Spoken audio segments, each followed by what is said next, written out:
President Lee Jae-myung will deliver his first address to the UN General Assembly early on Wednesday morning Korea time. He's expected to highlight South Korea's rapid restoration of a democracy following the December martial law order and lay out his foreign policy vision. And on the sidelines of the assembly, top diplomats of South Korea, the US and Japan met and issued a joint statement on the three countries' firm commitment to the complete denuclearization of North Korea. Meanwhile, it was another bullish day for South Korean shares, which reached a new high for the second straight session on Tuesday on the back of a semiconductor rally, putting the benchmark Kospi within reach of the 3,500 mark. We begin in New York, where the 80th UN General Assembly is taking place. And there, South Korea's President Lee Jae-myung will make his UN debut by addressing the assembly in the coming hours for the very first time. Our senior presidential office correspondent Yoon Jung-min leads us tonight. President Lee Jae-myung touched down in New York on Monday local time, opening his 5-day U.S. trip to attend the 80th session of the UN General Assembly. The general debate of the session runs from September 23rd to 29th under the theme Better Together, 80 years and more for peace, development, and human rights. In line with that, President Lee will address the 193-member body chamber on Tuesday local time as the seventh speaker. On Wednesday, Lee will chair an open debate at the UN Security Council, a first for any South Korean president, as Korea assumes the rotating presidency of the 15-member body this month. Discussions will be centered on AI and international peace and security.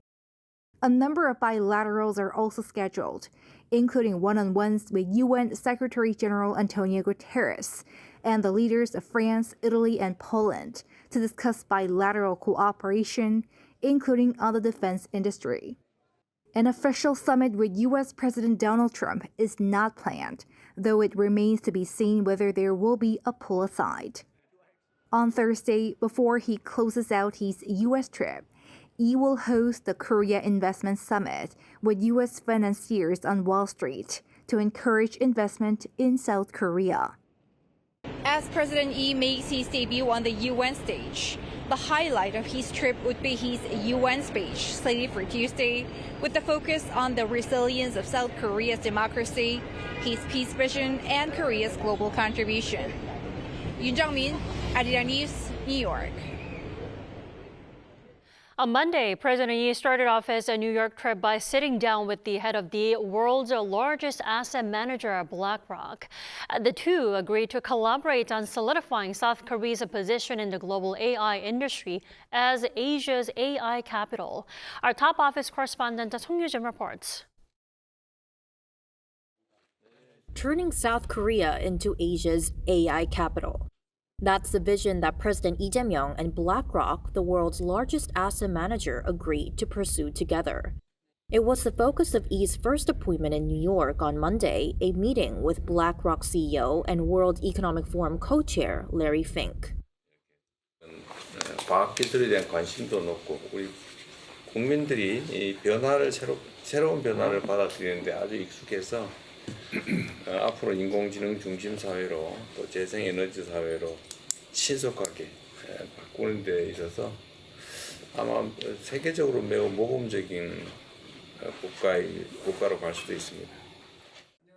According to Lee's Senior Secretary for AI and Future Strategy, Ha Jung-woo, Fink expressed strong interest in investing in South Korea's AI and energy infrastructure, two of the Lee administration's key future growth engines. BlackRock is spearheading global investment in these areas by launching the AI infrastructure partnership with Microsoft, NVIDIA, and xAI. Those shared priorities took shape with the signing of a Memorandum of Understanding. The centerpiece is the creation of a hyperscale data center in South Korea, which can meet demand not only at home, but across the Asia-Pacific region. Building this requires semiconductors, batteries, telecommunications, power, cybersecurity. and cloud technologies. Combined with renewable energy generation, storage systems, and grid infrastructure, it will revitalize Korea's industrial ecosystem while giving Korean companies a competitive edge globally. The MOU also lays the groundwork for a massive joint investment to support the APAC region's AI and renewable energy transition. While the exact amount will be decided once a joint task force is set up, the presidential office says the figure will be in the trillion-won range. Later in the day, President Lee met with U.S. lawmakers urging Congress to play a more active role in advancing South Korea-U.S. relations. With diplomacy and the economy being the key themes of President Lee's visit, his first day in New York reflected just that. Now more spotlight will fall on Tuesday when the president takes part in this year's United Nations General Assembly High-Level Week. 송유진, Arirang News, New York. And President Lee also met with Korean Americans on his first day in New York, pledging to make South Korea a country that Koreans living abroad can take pride in. He said it's time for the country to return to normalcy and live forward, adding that overseas Koreans once had to worry about their homeland, but from now on, Korea will care for them. He was likely referring to the recovery following the declaration of martial law by his predecessor last December. He also vowed to improve the overseas voting system for Koreans to address the difficulties they're facing. Also in New York, the foreign ministers of Seoul, Washington, and Tokyo took time to reiterate their solid commitment to the complete denuclearization of North Korea. Our Kim Bo-kyung has more on their joint statement. The top diplomats of South Korea, the United States, and Japan in a joint statement have reaffirmed their firm commitment to the complete denuclearization of North Korea. The foreign ministers of the three countries met on the sidelines of the UN General Assembly high-level meeting in New York on Monday local time. South Korea's Foreign Minister Cho Hyun, along with U.S. Secretary of State Marco Rubio and Japanese Foreign Minister Takeshi Iwaya, added that effort to maintain peace and stability on the Korean peninsula will continue to be made through dialogue and diplomacy, a phrase not found in the previous trilateral statement issued in April. The joint statement draws attention as it comes just a day after North Korean leader Kim Jong-un stated in a speech at the Supreme People's Assembly that he is open to talks if the U.S. drops its denuclearization demands, but that he has no intention of stopping his nuclear stockpiles. The three ministers also stressed the need to address together the regime's nuclear and missile programs and to maintain and strengthen the sanctions against North Korea by responding firmly and in cooperation with other countries to violations and evasions of the relevant UNSC resolutions. This, too, could be seen as a response to Kim's remark that it would be a mistake to think Pyongyang could be pressured or subdued through sanctions or shows of force. Serious concerns over North Korea's growing military cooperation with Russia, as well as worries over increasingly frequent destabilizing actions around the Taiwan Strait, were included in the statement. In terms of Washington's extended deterrence for South Korea and Japan, the U.S. reaffirmed its commitment, stressing that this is crucial for security and stability on the Korean Peninsula and in the wider Indo-Pacific region. Kim Bo-kyung, Arirang News. The KOSPI continues to show strength, with a new record for the benchmark rate being set yet again. Now, the next big milestone is 3,500 points, and this doesn't seem far away. But there are some signs that reflect points to be wary of. Our Kim Do-yeon reports. The KOSPI continued its upward trend for a second consecutive day, briefly hitting a new intraday high. On Tuesday morning, it rose to 3,494.49, with the market now seen on the verge of breaking the 3,500 milestone. However, the initial momentum slowed during the day as it closed at 3,486.19, still a significant increase compared to the beginning of the year. The rally is being fueled by strong foreign and individual investor buying. In contrast, institutional investors have been net sellers. Leading this charge are South Korea's two largest companies by market capitalization, Samsung Electronics and SK Hynix. Samsung Electronics rose to a new 52-week high of 85,900 won during trading, with some securities firms now raising their target price to the 100,000 won range. SK Hynix also continued its ascent, trading in the 360,000 won range. This bullish sentiment in the semiconductor sector follows a record-setting session on Wall Street overnight, where all three major U.S. indices closed at all-time highs, driven by gains in tech giants such as Nvidia and Apple. But amid the overall gains, there are some points to watch, as only big-name stocks are driving it up. The significant point is that Samsung Electronics, SK Hynix, and Samsung Electronics preferred shares. Just these three stocks alone account for over 17 points of the index's movement. In other words, although Celltrion also contributed 3 points with its 7% rise, the index would actually be in negative territory if these three stocks were excluded. In addition, investors should be aware that there are signs the market is overrated, considering the KOSPI's 12-month forward price-to-earnings ratio was noted to be around 10.4 times, slightly above its 3-year average of 10.2 times. Some analysts point out that if it's above average amid a global economic slowdown, this could mean it is overrated. Kim Do-yeon, Arirang News. Bringing together the world's top figures in the cryptocurrency industry, Korea Blockchain Week 2025 has just convened here in Seoul City. Our Park Jun-han was there. Thousands of participants and hundreds of cryptocurrency industry experts have gathered here in Seoul.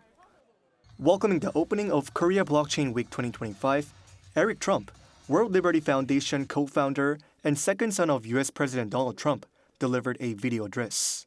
I have to say that Korea holds for the blockchain space is remarkable. This trajectory really makes it clear that Korea is poised to establish itself, no different than America, as the undisputed leader in blockchain industry in Asia.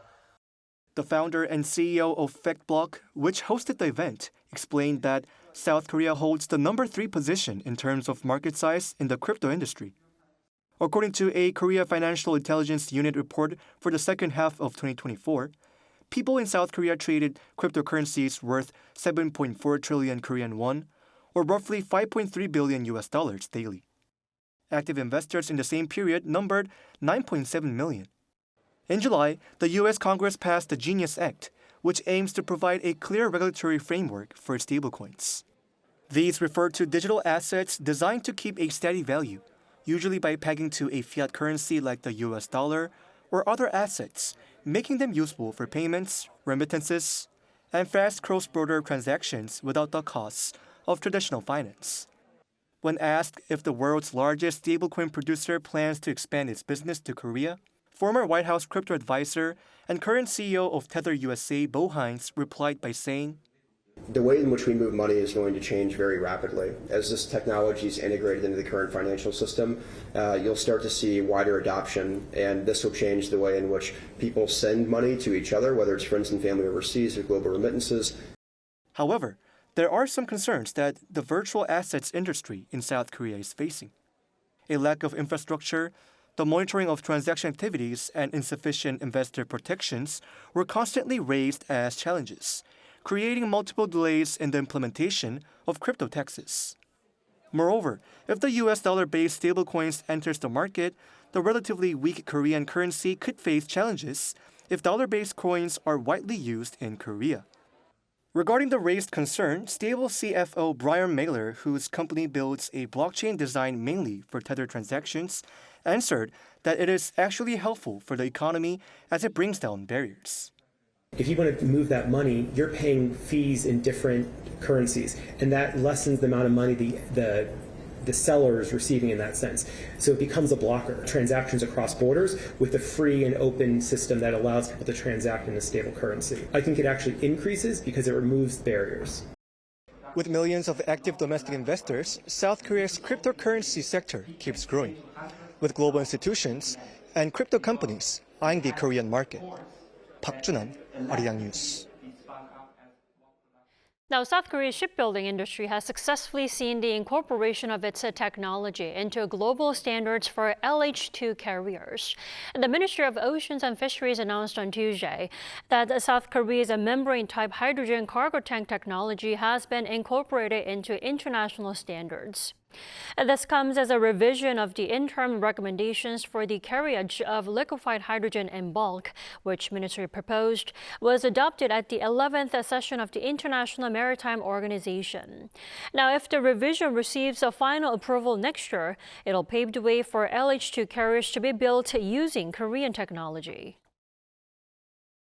Korea's first ever special medical facility to treat patients with infectious diseases, a key task in preparing for future pandemics, is set to open in 2027. Commissioner of the Korea Disease Control and Prevention Agency, Im Seung-kwan, visited the site of the Joseon University Hospital in Gwangju to inspect the progress of the construction, which began in June of last year. The hospital will serve as a control tower to respond to infectious diseases and is expected to provide rapid diagnosis of new infectious diseases, intensive care for critically ill patients, systematic patient triage and transport management, as well as education and training of personnel. The hospital plans to have 98 beds, of which 36 will be negative pressure isolation beds.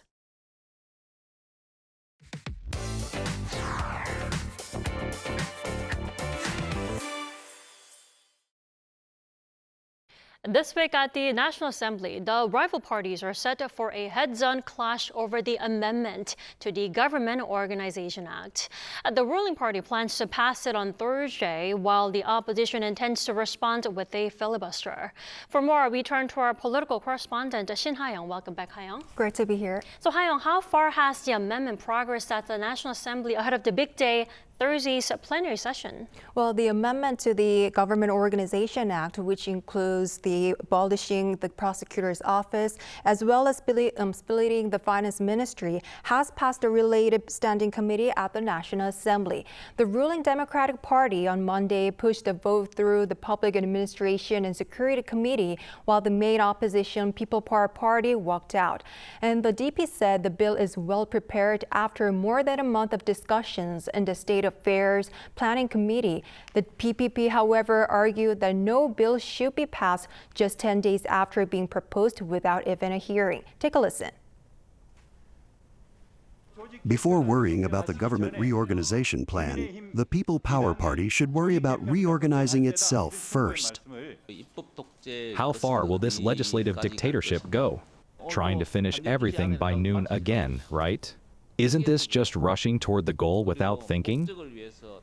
And under the plan, the prosecutor's office will be dismantled and replaced by two new agencies, one under the Justice Ministry handling indictments and another under the Interior Ministry handling investigations. And the PPP criticized the plan, calling it reckless to abolish the prosecutor's office without a plan for the remaining staff. And regarding concerns about potential delays in investigations, the Interior Ministry said that separating investigations and indictments will clarify responsibility and make work more accountable. Like I mentioned earlier, the opposition is not too fond of it. Now, the question is what steps will the ruling party plan to take next? Well, despite the opposition backlash, the amendment is expected to clear the Judiciary Committee on Wednesday, which is tomorrow, and head to a vote in a plenary session on Thursday, with the DP standing firm on its plan to pass it. We pushed reforms quickly through the Lee Jae-myung administration's one-team approach and open debate. The next step is to pass the government reorganization plan to stabilize the cabinet and sustain momentum in state affairs. And in response, the PPP decided today to launch a filibuster on the revision to the Gov't Organization Act and on every other bill that comes up during Thursday's session. And the PPP floor leader told party lawmakers to adjust their schedules for a possible filibuster, adding that all overseas activities are banned from now on. And the DP had initially planned to handle 69 non-controversial bills as well on Thursday, but is now considering taking up only 4, including opposing the Government Act amendment. And apart from the filibuster, the PPP is expected to hold a second round of street rallies this weekend. And last weekend, the party held its first street protest in nearly 6 years, staging a large rally to protest what it described as opposition crackdowns and authoritarian politics under President Lee and the ruling party. Take a listen. Dictatorship must never return to Korea. I ask everyone to stand together to stop any authoritarian ideas. Then, Ha-young, what's next for the National Assembly? I mean, what lies ahead in the political standoff between the rival parties? Well, with the regular session still underway, more contentious issues are expected in the weeks ahead. And in fact, the National Assembly's audit of government ministries and agencies is scheduled to begin on October 13th, with the lawmakers reviewing performance across policy, spending, administration, and public impact. And lawmakers will also need to tackle the 2026 budget and other key reform bills, but sharp bipartisan divisions remain even before these issues arise. And in fact, the launch of a joint consultative body on livelihood-related matters composed of both parties has been set back due to the ruling party's push for the government reorganization plan. And although the rival parties initially agreed to establish the body and hold its first meeting last Friday, the PPP announced that the launch has now been postponed. And with this setback and other key developments, attention will remain on the upcoming events as the regular session unfolds. Well, let's see how things unfold on Thursday, the plenary session. Thank you, Ha-young, for the wrap-up. My pleasure.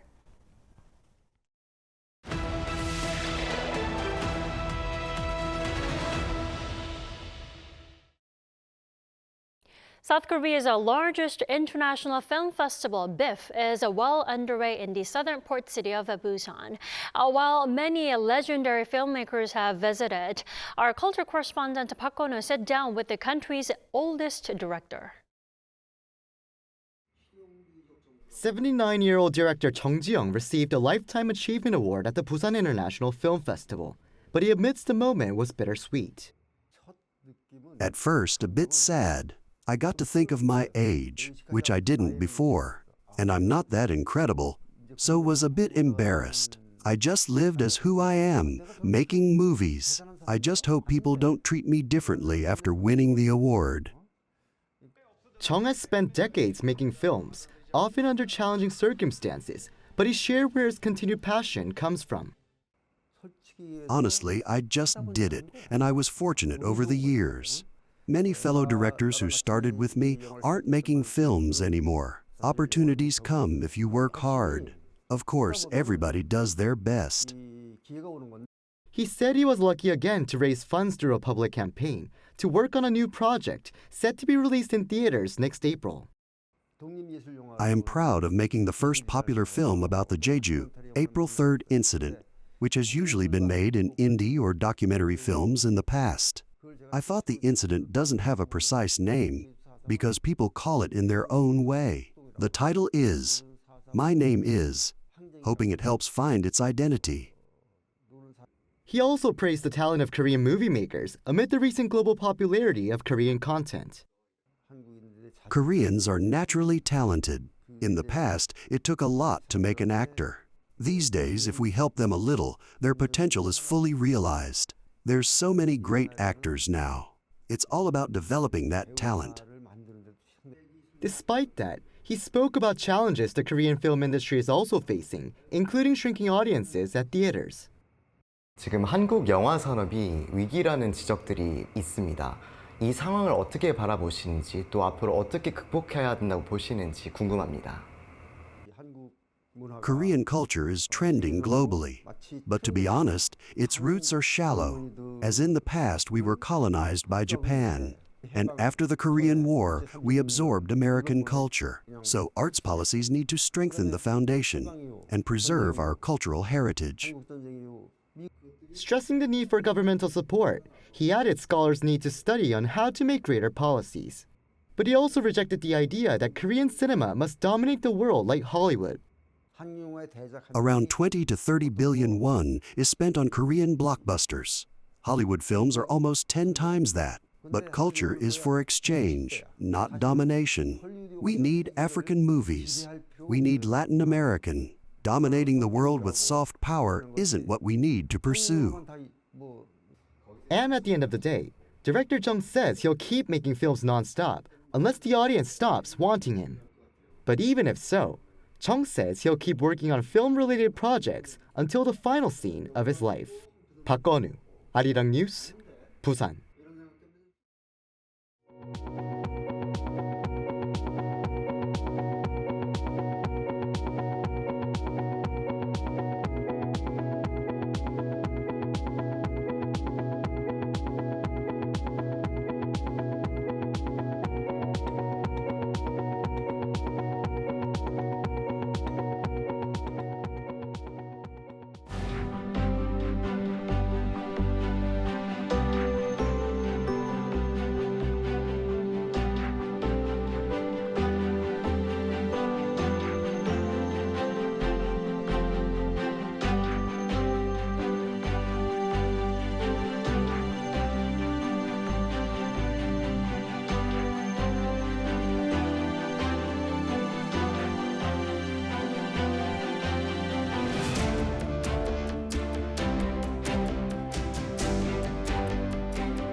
Today is the autumn equinox, meaning the length of day and night is the same. Even though most areas started cool this morning, the temperature rose to 27 degrees Celsius in Seoul and 28 degrees in Gwangju, higher than the average level. Rain is forecast across the country tomorrow and Thursday. Heavy autumn rain is expected again this time. More than 80 millimeters of rain will be concentrated in the Seoul metropolitan area, inland areas of Gangwon-do province, and the Chungcheong-do provinces. And more than 100 millimeters will also fall on the west coast of Chungcheong-namdo and western Jeollanam-do provinces. Seoul, Daegu, and Gyeongju will start off at 20 degrees, Gwangju and Busan at 23 degrees. Highs move up to 25 degrees in Seoul, 28 degrees in Daejeon, Daegu, Gyeongju, and Busan. This autumn rain will stop on Thursday morning. That's all for Korea. Here are the weather conditions around the world.